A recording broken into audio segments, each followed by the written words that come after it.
How's it going, everybody? Rob here, back with another video, and you know what? We're going to do another reaction, this time focusing on a Cheshire Cat Studios video. This one's going to be on movie, music, and game piracy. When is online piracy justified? Now, I will say, like, in any normal situation, you look at this, or at least you look at this particular topic in the title, and you think piracy isn't justified. For those who don't know, piracy is the situation where people will get like TV shows, music, so on, through various website databases where they don't have to pay anything for it. They just get it for free, with possible legal ramifications for pirating some of the things that they get their hands on. So anyway, we're gonna look into this. This is Cheshire Cat Studios' own video on this, and I'm kind of curious because it kind of reminds me, I will say, in terms of like if this video goes the way I think it's gonna go, I have my own thoughts on some bullet points. So anyway, let's go ahead and get into this. Like a wild train rolling, so wild and full of steam. Once you get us going, it's like nothing you have seen. With some fire in your belly, you'll move a little faster, and the devil in your eye makes you hit a little harder. Alright. Hey people, this is your psychotic neighborhood laughing man, and welcome to the... Okay, that's probably too quick. Hold on. I'm gonna go back to normal. Cheshire Cat Studios video podcast. Yeah. Now, everyone's biting with That's a little bit bitter better. breath for us to begin bartering burlesque, but before we do, here's a fair warning. Okay. We at CheshireCatStudios.com have a hair up our collective ass about the bullshit of the entertainment industry busting our balls, calling us terrorists, and blaming us for their own inadequacies. That's kind of screwed up if they're doing that. If they were doing that. I mean, this video is like old. Like, it's years old. This is our open mic protest on the subject of internet piracy. And speaking of busting balls, one of these things is not like the others. Oh. Kenny, will you do the honors? Oh.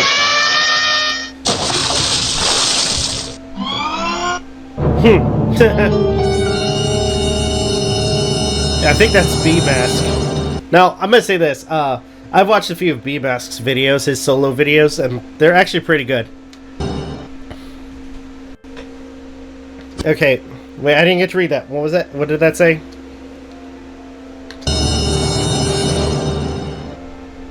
Okay. CCS crew had no idea what kind of havoc they'd inflict upon themselves. Okay. And now to introduce our current panel. First, we have a few returning faces, starting with the creator of GameJams.net, the video game music remix video podcast, and a contributor to That Guy with the Glasses affiliate, BlisteredThumbs.net, Okay. Kenny Farino. I want to be a pirate! Oh god, this is going to be a long podcast. Next, this video podcast wouldn't feel complete without the lead video editor, as well as the creator of the hilarious and witty web series, Mockbuster Mockery. Please welcome back that cat in the hat, Cinemax. Hey. Filling in for a star of this episode and turning this podcast into a complete sausage fest. He's a student of animation and an animator himself, as well as the creator of two excellent in-depth fan documentaries, Epic Mickey, The History of Disney Animation, and Skyward Sword, The History of the Legend of Zelda franchise. All the way from across the pond to kick our asses if Ken and I joke about British teeth one more time, please welcome Will, codename B-Mask. Hello, everyone. So, here's the question of the hour. Do any of you guys pirate anything? No. No, of course not. I would Why never would you insinuate pirate. such a thing? What is piracy? I totally plead the fifth. Like, what is piracy? So, yeah, that's fine. See ya. Yep, goodbye everybody. That was fun. Good That's night. funny. Just right off the bat. But seriously, do you guys actually think that piracy really hurts the industry or not? Well, personally, I think piracy so far has proven that all it can do is good, because I've mentioned this a while back, but Gilbert and Sullivan had this thing in the 1800s where they had these musicals that were produced in... Gilbert and Sullivan, world's great classic musical. Okay. Britain, and they were pirated in America. Pirates of And they weren't given Penzance. any rights for it, and obviously they were annoyed because they wanted to make the returns. But of course, what actually ended up happening was their musicals became part of American culture at the time, and it ended up spreading their fan base and the amount of people who knew what they were doing, far and wide. I think that's exactly what's happening at the moment, especially on places like YouTube and torrent sites and all of that, because the truth is, they're just making it harder and harder for the consumers to get their hands on the product. Well, there's a lot of truth to what you're saying, too. As a kid, I was introduced to a lot of my favorite underground bands, primarily. Before he continues, I would say there's a lot of times where, and now today, there's a lot of times where you have companies that will either withhold content or not even, like, release the content for people that want to consume it. The biggest like situation with that is, like, TV shows, movies, anime, sometimes even music, video games themselves. I mean, hell, we had the situation with, I know I keep bringing it up, but we had the situation with what happened with Destiny a couple of years ago, where they basically vaulted a ton of content that nobody can get access to anymore. So it's like, vaulted or deleted the content. But overall, it's like, you can't access anymore. There's no way for you to even do some of the quests or anything like that. Hell, certain I want to say cosmetic stuff that I want, or armors and stuff, I can't even get now because they have made it inaccessible for you to even do. And the biggest thing about games like Destiny is about collecting. You have a freaking logbook where you're supposed to collect every item. Makes no sense. Because of piracy. I heard an ultra cool song on a movie once. Okay. And because it was an obscure band that never got any TV or radio airtime, I downloaded the song from Napster, plus a few others, to see if that whole album was worth what little money I could scrape together. And not only bought 3 of their albums on the first run, but now I'm still a fan, and I own 12 of their studio albums, plus quite a few albums by affiliate bands. And if it wasn't for piracy, I probably wouldn't own any of them. And with torrents and YouTube, I still preview music. You can't go to Amazon.com and listen to a 20-second sample of Skinny Puppy, The Cure, Buckethead, or any of those other more abstract-sounding artists and get an idea of how the whole song comes together. But right now I'm just stroking my ego by stealing people's turns. So, Kenny, what do you think about piracy? I think piracy really does not hurt the industry as much as they think it is, because companies basically want to blame something for their inadequacies. For example, I think, and you know what, and I'll say this too, I mean, another thing too is, and I somewhat appreciate, in a sense, appreciate the fact that, companies like Sony and Microsoft, for their Xbox and PlayStation services, every month they'll give you like a couple of games for free, or if you pay. I mean, technically you're still getting it, but overall, you can go through different games and see what's available, and then download it and put it on your library. You don't have to buy it. Again, and that's if you have the services.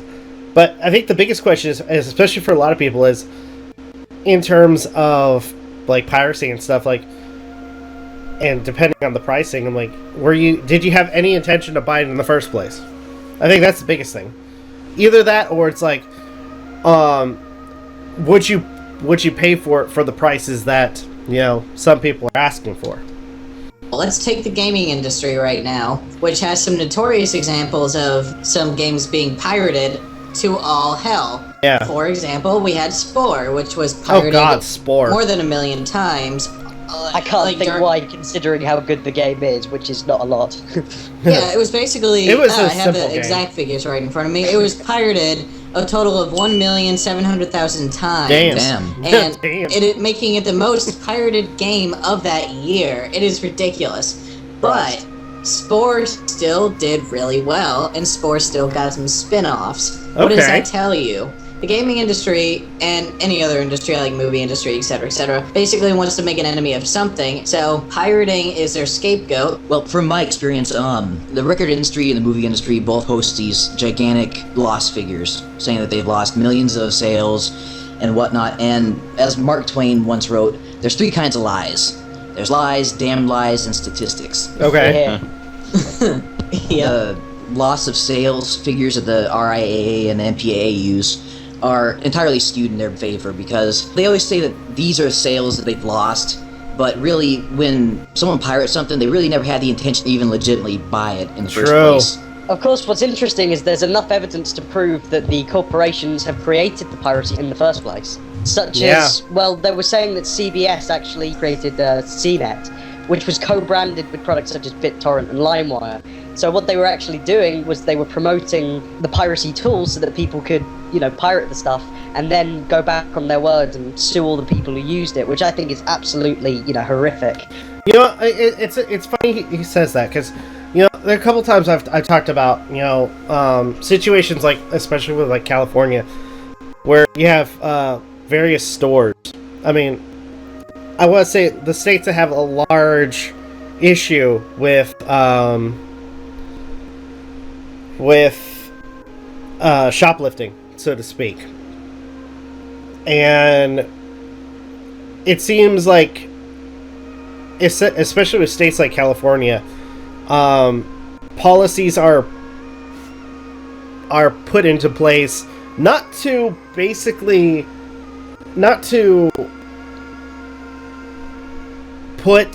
have the theft or the thief held accountable, but in the event that something happens, like let's say an associate touches the thief, then the store will be held responsible.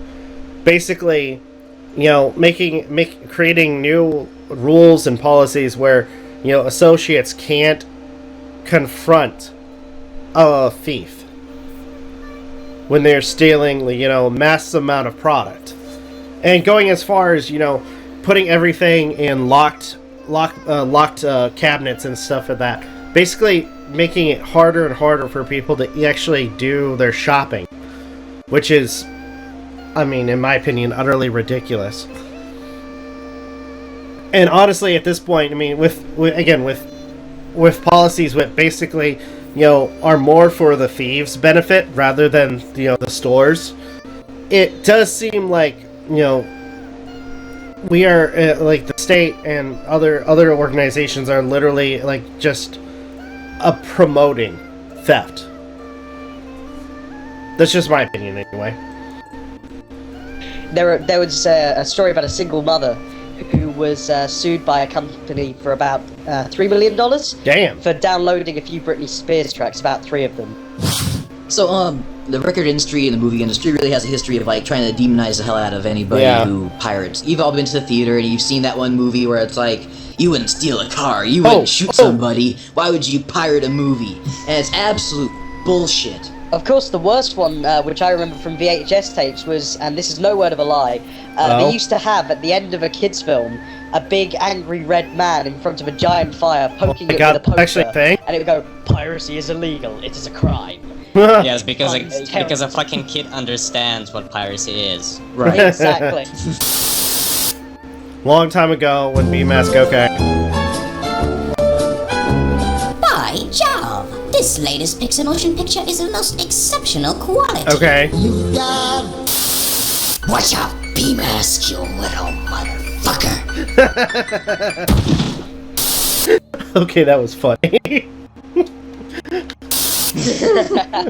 Let the man talk. No, it's true. These kids are now terrified by this giant big red man who's going to poke them with a big hot poker if they go and do piracy, which is also ludicrous because a kid doesn't understand what piracy is. True. Especially, if you sit your little 6-year-old in front of Bug's Life and they start quoting the piracy advert, you know something's incredibly wrong. I mean, Daddy, piracy is a crime and it's illegal. FACT, fact, which is in fact what the Federation Against Copyright Theft. The fact that I know that is purely because I saw so many VHS tapes from an early age that had that advert. Okay. You guys remember any of those adverts like after 9/11 where it used to say like, if you smoke pot or if you pirate DVDs, you're a terrorist? Oh yes. God. Yes. Even way before then, there used to be like, don't copy that floppy. Anybody remember that crap? Did I hear you right? Did I hear you saying that you're gonna make a copy of a game without paying? Come on, guys! I thought you knew better. Don't copy that floppy. What? Oh, yeah. I think I actually remember that video. It's a 90s style Fresh Prince kind of rap video about copying floppies. It's the most Don't dated copy that. piece of shit. Don't copy floppies, it's a bad thing. The wiggy wiggy waka. No, it sounds. You couldn't sound any whiter. Oh, dude. Even B-Mass doesn't sound as white as you do, Kenny. Damn You guys straight. don't understand. He's real gangster. You got that right, dog. He's like wiki word, y'all. Word. I'm all down with the kids. Okay. What are the justifications for piracy? Like, I can remember I tried buying a CD, and ashamedly it was the soundtrack, and I couldn't find it anywhere, right? Tried ordering off Amazon and tried, doing all the legal stuff, and finally they kept on canceling the order on me. That I actually went and obtained it. I pleaded the fifth after that, but anybody else think of any justifications for piracy? No, actually, oh my god, this just reminded me of something. So, I'm sure some people. One thing that kind of irks me is a while back, like about a few years ago, they stopped allowing you to purchase digital music. I think some websites still do it, but it's like stuff like Google. They no longer sell digital music, which I don't know if I saw an album that I truly liked, I'd be like, fuck it, I'm gonna get this album. I'm gonna play the music. I'm gonna store it on my phone. And after a while, they stopped doing that. In fact, at one point, this is when they were switching over to YouTube Music, and any music that I had personally purchased, and lucky I made copies of all the music that I purchased and put it to the side. Because all the music that I initially had on my phone was inaccessible for some reason. It was really weird. I somewhat wish they would bring that back a little bit, just to show that, hey, this is particular music that I like. Because sometimes the YouTube music is flawed. That and Spotify.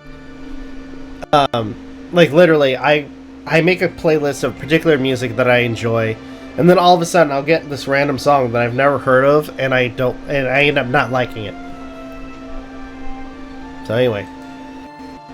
Yeah, well, one thing is the price. I mean, a really good example that a friend of mine was talking about the other day was the price of comic books. And actually, a lot of people said, well, digital comics, they wouldn't, make the cut, nobody would want to buy them. But actually, maybe the pirate industry I got some digital comics is booming, because nobody wants to have to pay $3 for what might turn out to be an incredibly shitty story. True. It's not worth it in the slightest. A comic book I used to collect, which was, I think, about 50p when I was younger, which is really not that much, now costs about £2.95, which, if you're younger, you just can't really get your hands on that kind of money every fortnight, Right. It feels incredibly stupid. So, how about Cinemax? What do you think? Well, first of all, the bloated prices, because everybody keeps talking about films, comics, video games, everything, but I also want to mention software. Okay. Because I'm looking at a price for Sony Vegas Pro 11 edition, and it costs something about $600. Fuck that. And the thing is, I mean, me personally, I use well, I don't have the newest version yet, but I have Movie Studio 17 Platinum. That's what I use for a lot of my video editing and stuff. It's a really, I want to say it has everything I need. I never need anything that was too over the top. I think I bought that for $80. 80 to 120, I think. I can't remember. But either way, I got that, and so far, I've really enjoyed it. It's been a lot of fun using it. But $600 for Vegas, Jesus Christ. Sony Vegas, albeit it's a great program, it has become somewhat of a more experienced version of Windows Movie Maker for a lot of people because of how widely spread it is. Oh, God. And you'd think that Sony would start dropping prices because most of the people who purchase said product are just people who want an easy-to-access video editor for their home videos or just projects for the internet. Right, because Adobe Premiere is like overkill for them. Right. But they keep demanding prices as if though it's like movie studios demanding this program. And don't quote me on this, but I'm pretty sure that no self-respecting movie studio would use Sony Vegas as their primary video editor. Adobe use Final Cut Pro. Yes, and that I can understand the justification of 1,000, but with Vegas, I'm telling you, it's become like the next Windows Movie Maker. There's no real reason why it should cost $600. Kind of stuff like the company I worked for. We had to upgrade to all the brand new Adobe software, you know, Dreamweaver and Photoshop and Flash and that kind of crap. And so we priced it out, and we asked Adobe if they had like a price discount if we bought like 5 copies of the software for 5 different computers. And the price discount for like $2,000 a pop software was $7 each. Oh Jesus! Fuck that! I'm not even lying about that. Damn, son! We called up the Adobe sales representative or whatever, and they said, "Yeah, we'll give you a $7 discount on each one." And it's Dude, like, that's fuck insane. you. Do they even realize that they're essentially insane, in a way condoning really is. piracy? Because I mean, you can really the just random go Jack and Sparrow. Adobe Premiere, the latest version, like in a matter of minutes, if you want it. Exactly, it's like we're willing to give them your money, and that actually brings me on to another subject, which is there's also a lot of piracy that goes on because the fact is there's a lot of stuff we can't get our hands on legally. For example, okay, I'm gonna say it, so brace yourselves. Okay. The My Little Pony franchise. Oh god. No. He's a brony. Oh no. Oh god.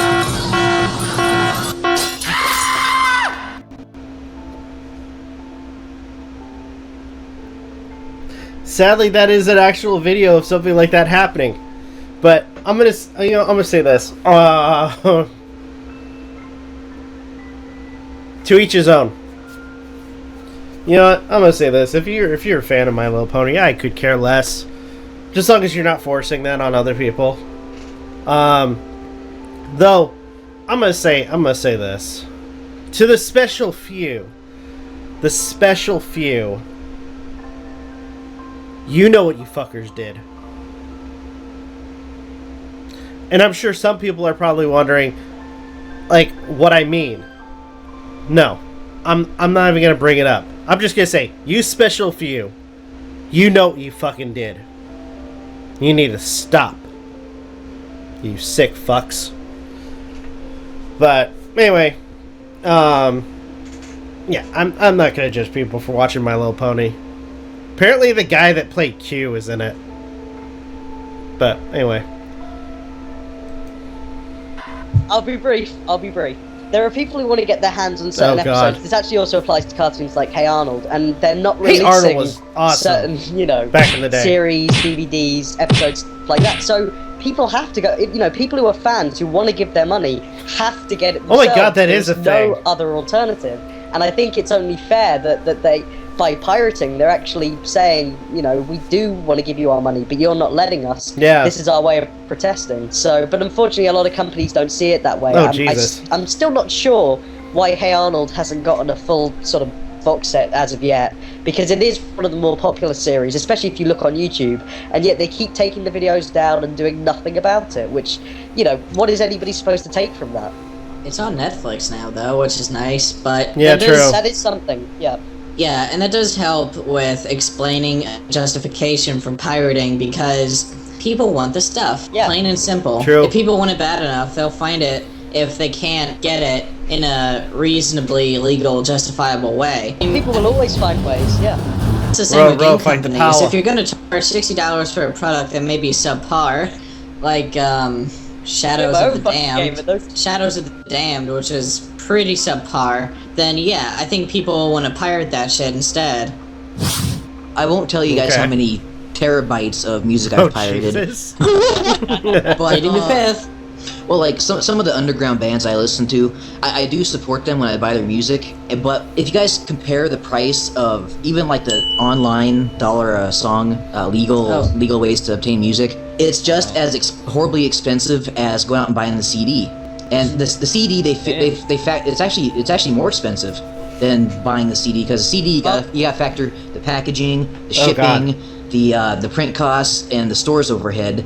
And then if you have a 15-track CD, $15 on the shelf, you go to Amazon and you see that same CD for $1 a song, it's still $15. Yeah. I mean, I lost count of how many middlemen you just added up before them, because there are a huge amount of them, which just adds to the cost, you know? Yep, and that's just my point is, if you buy a CD, you get the booklet, you get the case, you get the physical CD, you can burn it to however high quality you want, and then there's like all the middlemen and the printing costs and the shipping costs. True. Whereas the digital download is just from point A to point B, and it still costs exactly as much as if it had all the middlemen, and that is ridiculous. But just to be realistic about the pricing, it should be about $0.25 a song. Exactly, because I mean, with the disc, at least you get like a physical copy. Right, something. That's true. With internet downloads, it's essentially a 10 megabyte MP3 file. It doesn't really cost anything. And publishers, developers, you really need to think of some sort of discounts or some benefits, because it's like Leffenman says, if a simple MP3 file costs as much as a real physical disc, which at least it has some value. But if it's the same price for a Vapid file, which you can just download for free, I don't see the real benefits of downloading as opposed to purchasing the physical copy. And that's one of the reasons why people pirate is because it's so damn expensive to get the legal medium. Not only that, sometimes what about it is the too justification that the lawyers and the companies have when, let's say you do pirate something that, you know, as a disc would cost about £7, I'm not sure how many dollars that would be, you know. About 14. Jesus. That's about right. Would it really be justifiable for a $14 disc that you illegally download when they do sue you to cost $50,000? Yeah, something like that. 3 million, whatever the price. Like that woman who, as I mentioned some time ago, you know, she downloaded 3 songs, I believe they were Britney Spears songs, and was sued for $3 million. And then you throw up your arms and you go, the human race is over, they don't know what they're doing. You know? We're I done. didn't want to expand on the pricing so much as just measures that companies use to try and prevent piracy, which alternatively is actually screwing their clientele more than actually helping them. True. For example, say you have game companies and say they use DRM measures to try and prevent people from being illegal pirates and all that crap, like codes that you need to input in order to play your game. I got Dead Space 2, and I wanted to play that game really badly when I first got it because, hey, I was a fan of Dead Space, and I got the shit scared out of me. So like, I went to play it. What happens? Bam! You need to put in a code to play the game. I'm like, what the hell? So not only was that a hassle, but my internet wasn't working that well, so I had to input it 7 fucking times in order for it to work properly. It's even worse for the PC market too, because the PC games nowadays, they actually have like some controls in them where it'll actively always check if you have internet connection and if you're connected to their server, so that they can continually validate your copy of the game every like 5 minutes. I'll say that's irritating. If it's a single player game, then you shouldn't have to do that. I can understand if it was a multiplayer game, but at the same time, I will say with a lot of times with multiplayer games where literally at times you don't want to play, like for instance, I know you used it earlier as an example, but Destiny, a game like that where let's say you're playing solo, then honestly there should be a server or something where, or at least you can create a private server for yourself. Or access a private server where literally, or better yet, playing it offline. Just fucking offline. Unless you actually play it with people. And doing the quests that you want to play. Instead of, having it be online all the time. And then as you're, like, playing solo, not having any other players with you, bam, your internet fucking fucks up. It's so stupid. Yeah, and it's really bad with PC games because Diablo 3, which people are really excited about, that's going to require players to always be online to play, that's even so with the single-player missions, and that is going to prevent people from pirating it. Civilization 5 required you to be online in order to just install the damn thing. And, I hear rumors of the upcoming consoles coming, the 720 and the PS4, lame names I know, They say that those are going to be online all the time. Well, the Xbox will be Why is that necessary? I mean, initially it was the Xbox, but they reversed that. It's so they can kill the pirate and pre-owned markets, which I think is a horrible true idea. And it's gotten to the point where they actually, the retailers are saying they won't even stock the PS4 or whatever it's going to be called because they don't want to have to deal with that backlash. Which, if they go through with that idea, is going to hurt the retailers. So it's just a domino chain of people getting screwed over. Well, it's going to hurt the consumer too, because I remember back in the days of like the NES where I'd have a game and my friend would have a game and we'd just swap them and play each other's game. Yeah. Several times, I tell you. I mean, I guess nowadays that might be considered piracy for some freaking reason. But I mean, That's so back then ridiculous. it's just, you're a kid, you're only 6 years old or however old you were, and you don't have the money to go out and buy a $50 game every single time you want to play something, so you'd borrow friends. And now they're trying to kill that too. Yeah. See, and the problem is that the game companies, at least, are just going through so much greed, so much bullshit, that really, if they don't watch out, they may cause another video game crash just because of how much control they're trying to have over their customers. I see another great video games crash happening because they're not being careful, and people really don't want to put up with their crap anymore. There are other media that have companies doing this where they're trying to control people with anti-piracy measures. I was talking to you guys about this earlier, but ebooks can suffer piracy, certainly, because they're now electronic and digital, and they make it a lot easier for people to just get them for free. They may be cheap as dirt to produce, but book companies are upping the prices so they can earn a quick buck. The measures employed by companies like Amazon to ensure that people don't pirate their shit include, and listen closely, the fact that they are able to pull already purchased books off of the Kindle devices themselves. This happened with 1984 and Animal Farm because people bought them from people who didn't have the rights to actually sell them on Amazon. But they already paid for the books, and they got them ripped right off of the Kindle devices without them being told. I guess my argument against that particular point is, like, if you go out and you buy a stereo at some guy's van on a street and it turns out the stereo is stolen property, the police can take it back and you don't get a refund. No, but they didn't even know about this, though. They didn't know that they were buying it. And I just see your point there, like, hey, a person wouldn't know if it was a stolen stereo, but what if Amazon just came up with an arbitrary reason and was able to just take books off of people's devices? I mean, I know it's a slippery slope kind of train of thought, but that's really scary to consider, that even people who actually paid for the products might have those products taken away for no good reason. It's the same reason why I complain about game companies wanting to move to an all-digital field, because Cliff B, the guy of Gears of War fame, says digital gaming might try and help companies reduce their prices. Well, that might also give companies arbitrary control over the digital things that might shaft their customers in the long run. I think it does depend on the company. I mean, I can't imagine that happening to a company like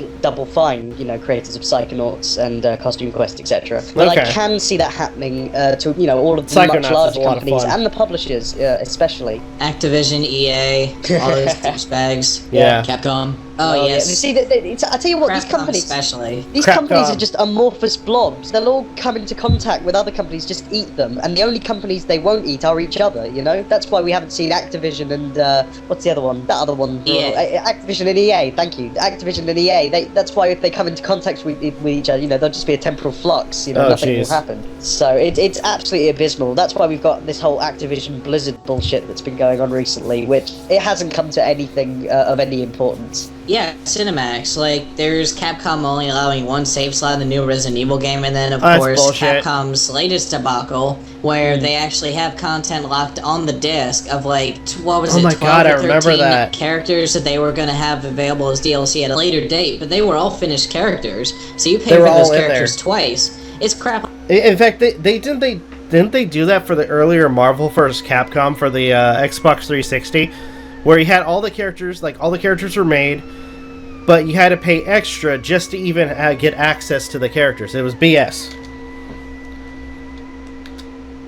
Like that makes you want to pirate the game, break the code, and play with all those characters before anyone else can. Doing that's almost like buying a Judas Priest 4-disc box set. You can play 3 of the CDs you bought at a box, and the 4th one you have to go online, you have to pay extra to unlock that 4th disc. That's bullshit. So Max, we haven't heard from you in a bit. You want to chime in? Anyways, as you guys were saying, piracy for life, bro, I'm not gonna buy anything is inherently wrong, but if these film studios, game companies keep pressuring their potential audiences with these arbitrary ways of control, like DRM or content that's already on disc, but you still have to pay twice for it to unlock it. Yeah. I can see why people would resort to piracy, because, you know, you gotta voice your protest somehow, and the only way to do so is, you know, hit their wallets, like Graftonman says all the time. But, of course, like we said, it doesn't really hit much, because Capcom is still making money. I mean, True. he's boycotting their games, yes, but he's like one in 1,000. The others are just going, oh, you're overreacting, like, you know, they're not infringing on our rights. They have a word for those people. It's called idiots. It's called sheeple. It's called sheeple. But even worse is like government control. When the media companies start going to the government saying we want to censor the internet, like the big SOPA and... They'll make a new law. Right. I mean, we already got that right now with,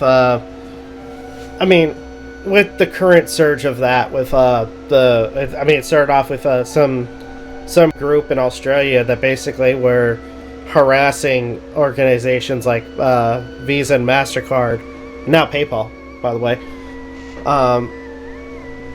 And it got to the point where literally, and by the way, it's I want to say Visa, MasterCard, and PayPal should have no say on what people buy on their own, with their own money, ultimately. That's the way it should be. It's like they should not have any say. And I know I've said it, I've harped on this before, and I'll say it again, because I guess one of the biggest arguments, especially with this particular group that was in Australia, is they try to claim that, you know, oh, we're doing it for the kids, we're doing, like, kids shouldn't be seeing this kind of content. I'm like, look, here's the problem. If you know that the content is wrong for your kid, and yet the kid is still getting access to it, it's not on the people on the internet to basically police what your kid is viewing or consuming in terms of content. That's your job as the parent, to do something about it. But anyway. So what do you guys think about that? Government intervention?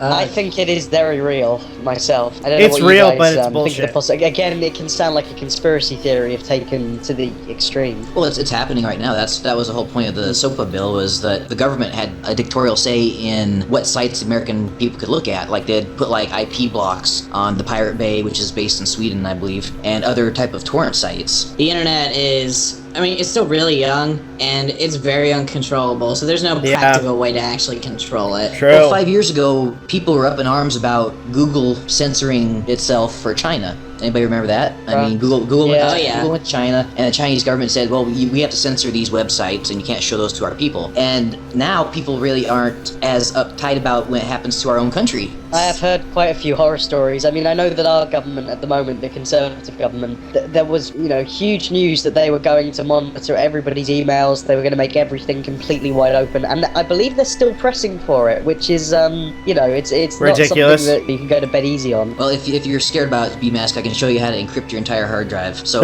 this will be fun. It's literally impossible for anyone to crack it. The only problem is I'm probably the least techie person, which is probably why I'm not as much a pirate as a sponge. It requires a 20-character long password, and oh Jesus, you'd probably be screwed.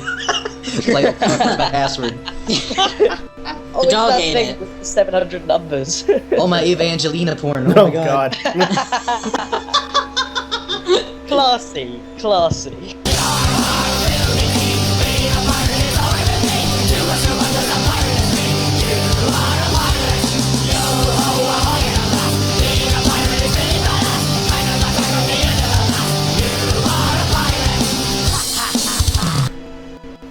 You know, I'm not gonna lie, that was actually a really good video.